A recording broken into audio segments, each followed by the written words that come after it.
Coming up on Mountain News at 5:30 on this Christmas Eve, we take one look at how a Kentucky community devastated by flooding earlier this year is celebrating the holidays.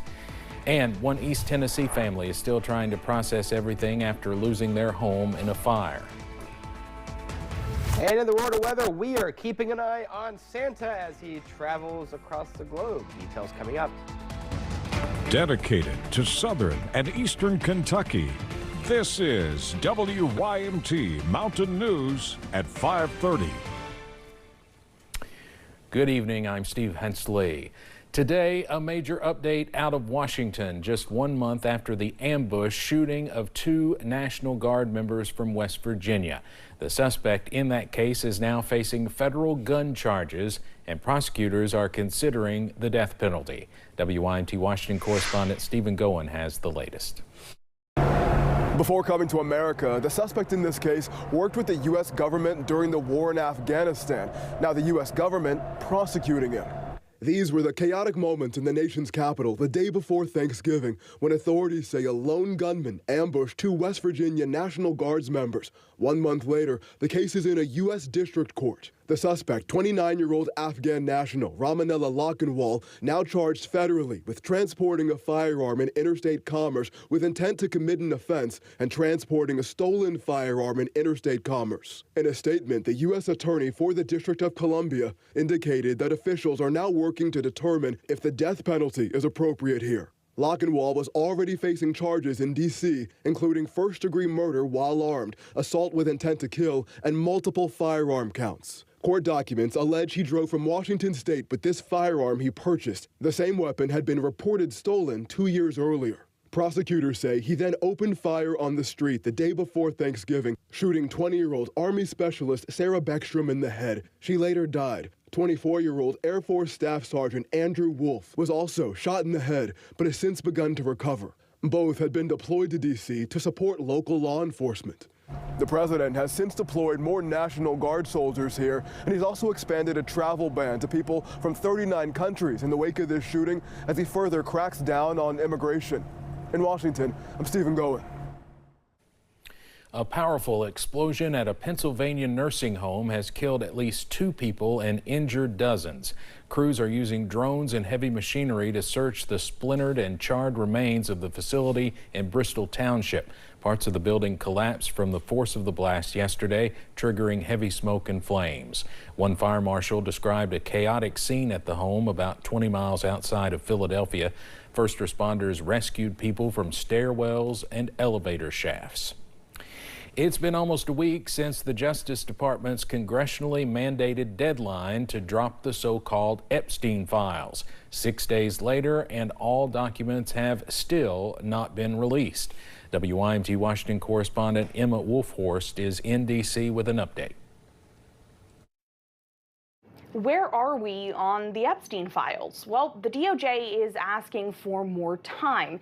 They blame the delay on how long it takes to redact survivors' names and identifying information. And Wednesday, they said finishing the release of all the files could take a few more weeks. The Justice Department also said the U.S. Attorney's Office for the Southern District of New York and the FBI found more than 1 million additional documents, which could be relevant to the Epstein case.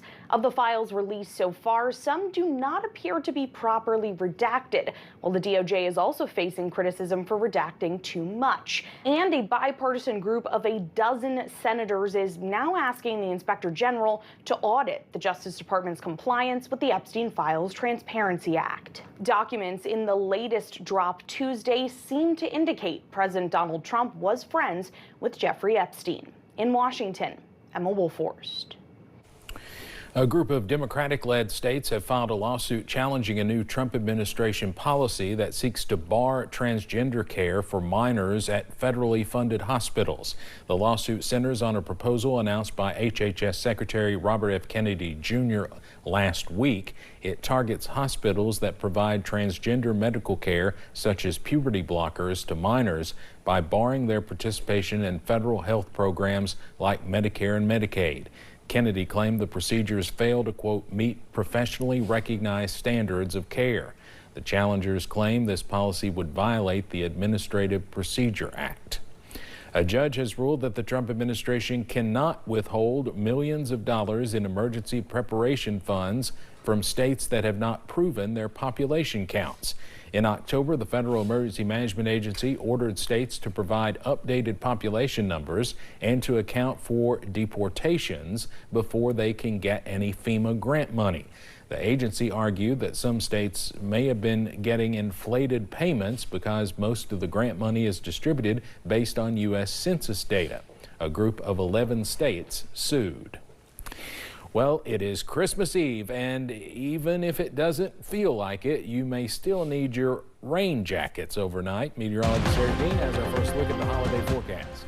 Yeah, that's right. We had a mild day throughout eastern Kentucky. Temperatures were in the 60s. Look at Williamsburg, made it to 67, 68. In Monticello, 66 in Somerset. London made it to 63, 62 was the high.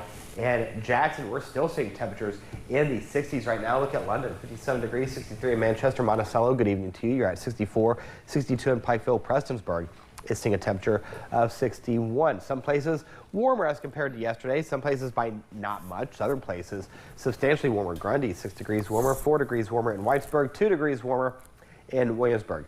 All is quiet for now on live pinpoint Doppler radar, but shower chances will pick up as we go throughout your evening and overnight hours into the morning hours of your Christmas. The big story right now is that cloud cover that's pushing its way into the Commonwealth. So if you have plans tonight, doing that last minute Christmas shopping, guilty.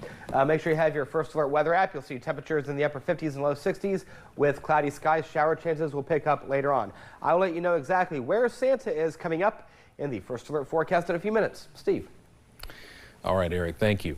A Kentucky man was killed in an incident at a truck stop. Kentucky State Police identified the victim as 28-year-old Danny L. Pate. He was working on a truck at a travel stop in Hart County in south central Kentucky last night when he was run over by the truck. Troopers were called to the scene just before 7:30 p.m. Additional details have not been released. 3 people were found dead after an abandoned house fire in West Virginia. The incident happened yesterday in the area of West 8th Street and Virginia Avenue in Huntington. It started when crews were called to the home for what was originally a smoke investigation. The names of the victims at last check had not been released. Now closer to home, a house fire killed 3 children in one eastern Kentucky county overnight. We'll have a full report on that coming up at 6. In East Tennessee, a house fire resulted in 5 people being sent to the hospital. It happened in Morristown this morning. City officials say firefighters reported to the home just before 9 a.m. on Astor Road. Officials say the victims were taken to the hospital for burns and smoke inhalation. And just days before Christmas, one East Tennessee family lost everything when their home went up in flames last weekend. Stephanie Sarton says her kids' toys and clothes, as well as their collectibles, were destroyed in the fire in the Powell area near Knoxville. Those who were dispatched to the scene say they are still investigating what led to the fire. Knoxville's assistant fire chief says more and more fires seem to be occurring. We have had a little uptick in fires, which is normal for this type of year. We do see a slight increase as we move into the colder months. Sarton says her family is fine, but overcoming the devastation will not be easy. Some of the biggest headlines of 2025 involved the weather, especially the first half of the year. Floods spread throughout central and eastern Kentucky earlier this year at different times. One victim of the flooding was Camp Nelson in Garrett County. Jackson Plank has an update from there. 2025 has not been kind to the owners of Camp Nelson Campground. They have endured 2 floods this year, but they say despite that, they will carry on. Camp Nelson saw its first flood in February. Co-owner Kenny Embry says that after making significant progress in cleaning up the site, things got even worse when April's historic 100-year flood hit. That was when Kentucky River reached 46 feet. The owners say the flood took out structures, including RVs, their office, and the pool. In the months since then, Embry says they've been busy trying to get their tenants to land on their feet and getting things repaired at the campground. But the process, they say, has been slow. It's just been an ongoing trying to clean up and get back to it, dealing with the flood insurance, trying to rebuild apartments and houses. Embry says he doesn't think Camp Nelson will ever return to what it once was. In Garrett County, Jackson Plank, WKYT. Coming up on Mountain News at 5:30, police in Louisville host a memorial for a fallen detective who was killed in a drunk driving crash 7 years ago. And shower chances are in the forecast, and we are tracking Santa Claus. Details coming up in the First Alert forecast in a few minutes.